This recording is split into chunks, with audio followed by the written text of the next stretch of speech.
Ici Paris, un Congolais parle au Congolais. Madame, monsieur, peuple congolais civilisé, bonjour.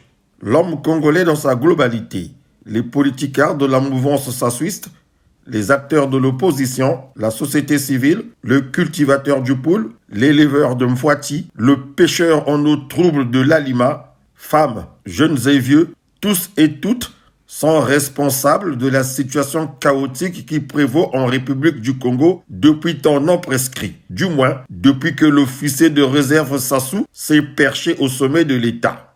En fait, rejeter tous les torts, attribuer tous les péchés d'Israël, coller tous les mots les plus horribles, bien qu'il soit un triste amateur, un cynique confirmé, au seul Ngaya Sassou Denis Mathurin serait malhonnête à tout point de vue. Qu'on se le dise, Sassou Denis n'est qu'un profiteur, un malin, un renard, un mec à l'esprit retors qui use et abuse de la naïveté, de la lâcheté et de la faiblesse d'esprit des Congolaises et des Congolais en général, ceux et celles de la classe politique en particulier. Vous l'avez compris, c'est cela qui permet à Sassou de se pavaner, de mitonner, de se voir beau, de se croire intouchable, de trahir les siens et d'oser et encore oser. Sassou a Mekakakaka et Simbaka. Son parcours militaire et politique en est la parfaite illustration, car cet aventurier et ou loser n'était pas prédestiné à jouer les premiers rôles dans un pays comme le Congo-Brazzaville, bourré de personnes talentueuses.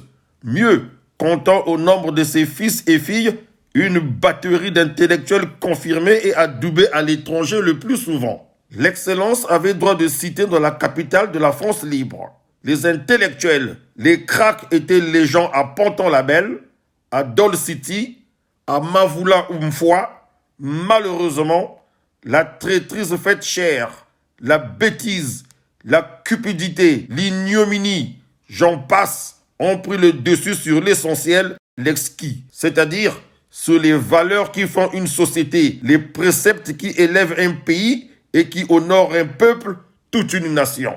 En définitive, à trop regarder le Sassou Denis faire ce qu'il veut, étaler son incompétence, distribuer en public de l'argent piqué dans les caisses de l'État à des danseuses dont il mate le popotin en se léchant les babines, 62 ans après l'accession du Congo, ancienne plaque tournante de l'Afrique équatoriale française à la souveraineté internationale, dans plus de 42 ans, sous l'emprise du Mamadou, officier de réserve de son État, n'ayant nullement suivi une formation d'état-major, entre autres, et qui, du fait de son zèle légendaire, s'est bombardé général d'armée ou général de corps d'armée, je ne sais plus très exactement quelle est cette distinction qu'il s'est donnée.